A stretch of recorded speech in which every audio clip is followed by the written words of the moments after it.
Tragis, oknum guru di Buton hukum 16 siswa SD makan sampah plastik.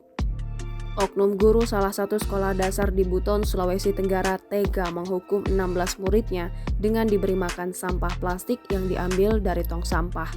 DS berusia 9 tahun, murid kelas 3 di SD 50 Kabupaten Buton, Sulawesi Tenggara, salah satu yang mendapatkan hukuman dengan diberi makan sampah plastik oleh ibu gurunya.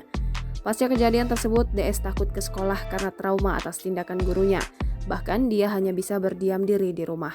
Aksi tidak pantas oknum guru perempuan berinisial MW ini terjadi pada Jumat 21 Januari 2022 lalu. Peristiwa baru terbongkar setelah salah satu siswa melaporkan ini ke orang tuanya. DS mengaku mereka dihukum maju ke depan kelas. Tangan di belakang dan oknum guru mengambil kulit snack di tong sampah dan menyobeknya dan menyuruh siswa membuka mulut. Sementara itu pihak sekolah membenarkan kejadian itu. Sebelum kejadian, guru tersebut sedang mengajar di kelas 4. Saat itu murid kelas 3 yang bersebelahan dengan ruang kelas 4 ribut. Oknum guru MW sudah memperingati para murid berkali-kali untuk diam.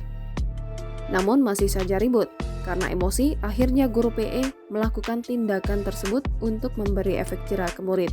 Namun pihak sekolah berdalih jika yang disuapi bukan sampah, tetapi kulit snack plastik yang diambil di tong sampah depan kelas dan belum terkontaminasi. Senin lalu pihak sekolah sudah memanggil para orang tua siswa untuk memediasi dengan guru MW. Namun masih mentok ada beberapa orang tua yang tidak terima dengan perlakuan guru MW. Jangan lupa subscribe, share, komen, dan like ya!